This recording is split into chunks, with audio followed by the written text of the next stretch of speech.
All right, folks, we're going to do this all in one video today. And today we're going to talk about the rock cycle. This is page 7 of your notes. Now, while I'm talking, you might just want to listen and wait until the end of the video to write things into your notes. It'll make more sense when you get to the end of the video. Although if you want to jot down some important notes along the way, you feel free to. All right, so the rock cycle.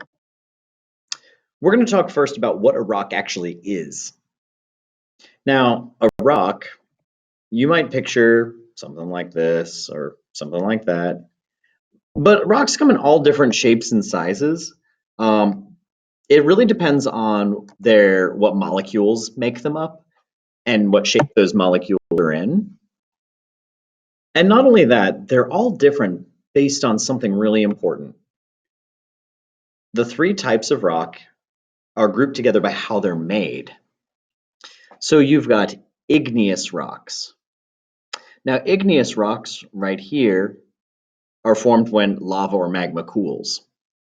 Sedimentary rocks tend to form when little pieces of rocks or minerals get stuck together into one big rock.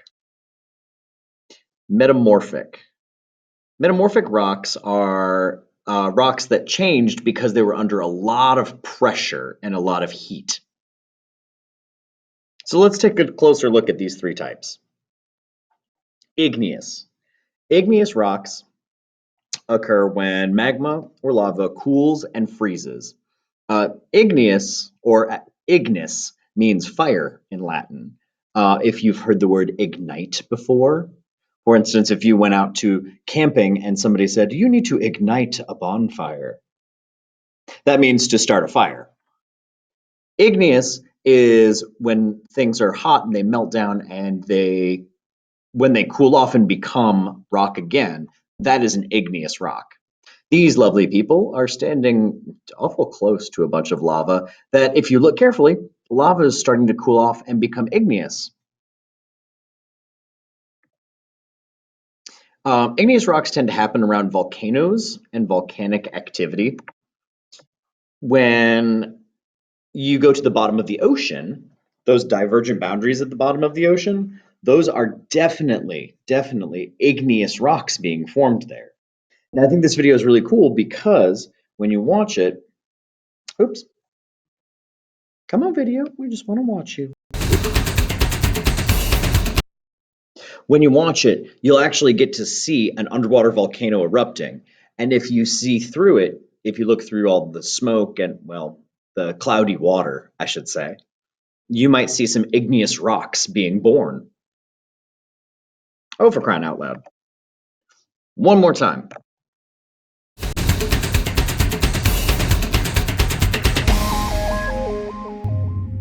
Hi, my name is Joe Reesing. I'm at the Joint Institute for the Study of the Atmosphere and the Ocean at the University of Washington. I was the chief scientist on this expedition, so I led the cruise and the trip to the West Mata eruption. The video that you'll be looking at is large magma bubbles. They're about 3 feet across, and the bubbles are molten rock that are expanded under the gas pressure of magmatic gas.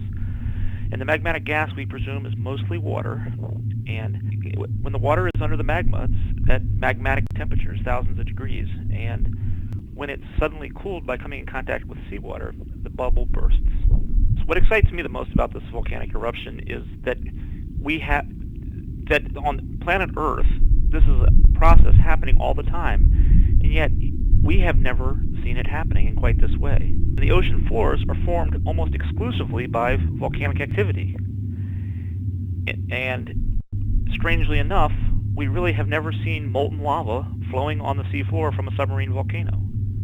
We have seen in other eruptions much shallower in the ocean, but in this case, we're actually seeing molten lava flowing on the seafloor. We're seeing these magma bubbles. We're seeing these explosive events. We're seeing the seafloor open up and pour out magma, and we're seeing these pillow lavas, probably one of the most common forms of rock on Earth. And despite the fact that this happens, 80% of the volcanoes, 80% of the eruptions basically on Earth are happening underwater. And we've never made these observations before.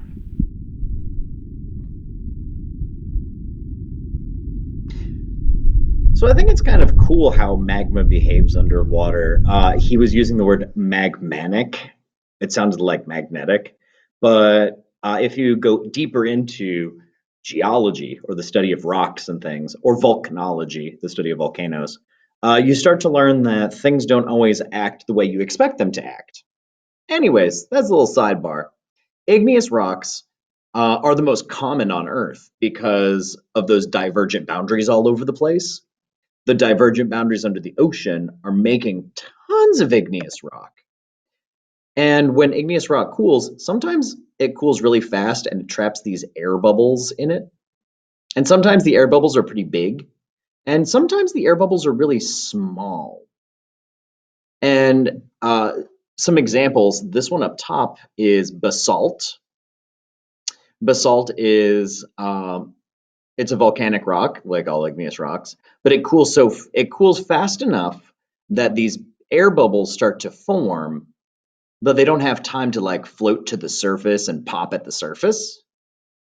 Pumice cools super fast. The air bubbles, the air is still like almost mixed in like a foam, and it cools so fast that it locks all those air bubbles in there.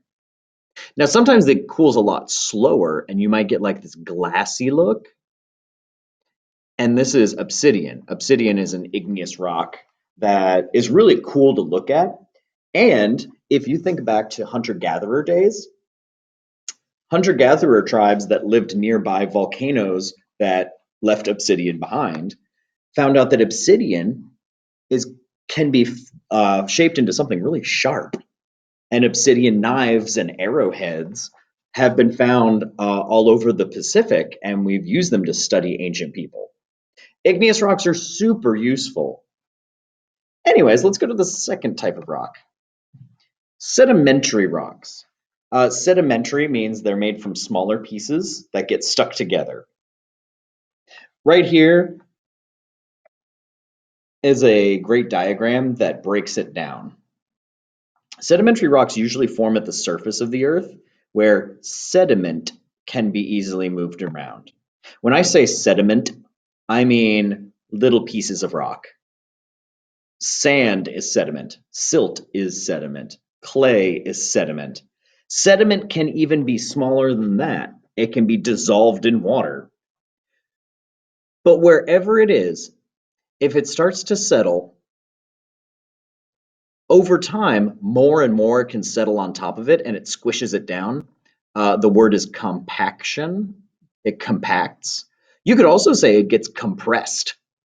It gets really compressed together. And as more and more layers of sediment form, the bottom layers start to get stuck together. The word that they use is cementation.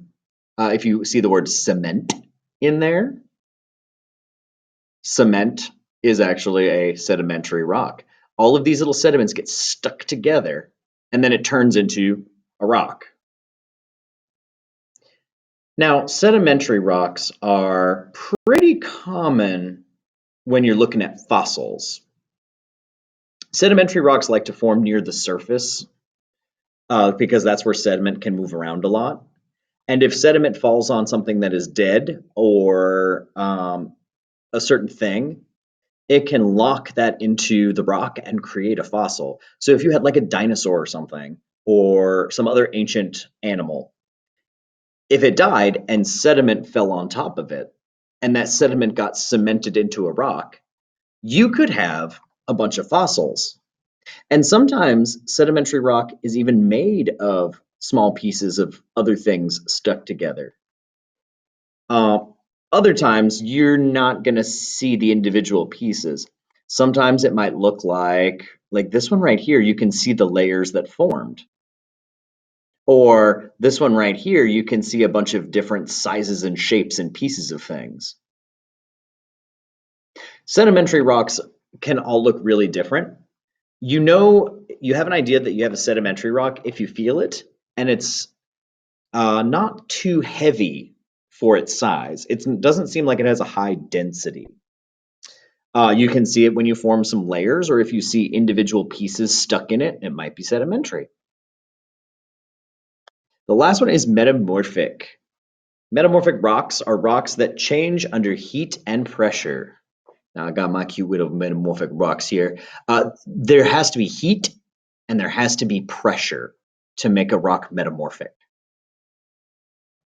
So metamorphic rocks usually form under the surface of the earth, and they press down on themselves so hard, like this is deep in the crust. There's so much weight pushing down, and then there's heat from this nearby thing of magma. And between all that heat and all that pressure over millions of years, the rocks may start to be different. They might start to compress into something new. Like what does that mean? Compress into something new.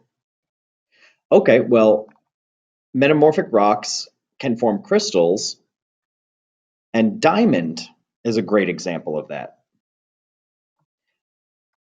Diamond is a metamorphic rock. It used to be coal. Now, coal is more of a sedimentary rock, but if it has enough heat and pressure, it can be turned into a diamond. And what's really cool is that humans have figured out how to do that. Humans have figured out how to make carbon, that's number 6 on the periodic table if you want to look back at it, and press it so hard that it turns into an artificial or a lab diamond. And those are diamonds grown in laboratories. And it's making the jewelry industry freak out because they're exactly the same. We're getting so good at it that a laboratory diamond is almost exactly the same as a natural diamond. And they're so much cheaper. Don't even get me started on why diamonds are so expensive. Hey, I might get off on that tangent in class. Also, it kind of makes me laugh.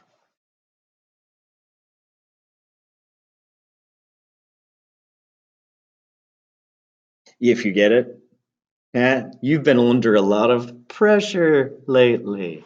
Probably heat and pressure if the coal was going to turn into a daddy diamond. Of course, diamonds don't really look like that in the wild. When you dig them up out of the ground, they're not as good looking. Cutting a diamond is an art form, and diamonds are cut to make themselves look really nice.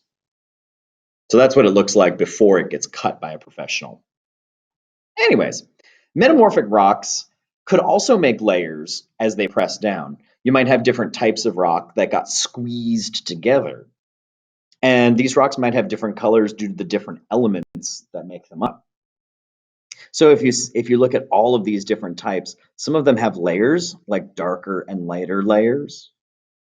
When you feel a metamorphic rock, it's going to feel heavier than it looks sometimes. That means it has a high density. And why would a metamorphic rock have high density? Well, of course, it's all that pressure. All that pressure is going to make it have a much higher density than other rocks. Anyways, this is what you need to put on. And this is the point where you might want to pick up a pencil and get some important stuff into your notes. The main thing that we're going to talk about in this slideshow were the 3 types and how they're made. And that's important to know. Igneous rocks are made when magma or lava cools and freezes. Sedimentary rocks are when smaller pieces, sediment, sand, silt, clay, minerals, get stuck together. And metamorphic rocks are rocks that changed because of heat and pressure. Now, I feel like you did a lot more listening than you did writing. If you feel like that, that's fine. You can go back and you can listen to this again. And if you hear something that helps you remember these types of rocks, you can add that to your notes. There's a lot of empty space in there. If you came up with a question or something, feel free to add that in there as well. Don't fill out the rock cycle just yet. That's going to be something we do together as we talk about how rocks can change from one type to another. A rock, even though it might start off as igneous, well, over time, it may change into one of the other types of rocks. Once you're done, make sure you check the board or check your calendar or check with your teacher to decide what you're doing next. Make sure you put this back into your notes, and can't wait to actually look at some real rocks in the real world.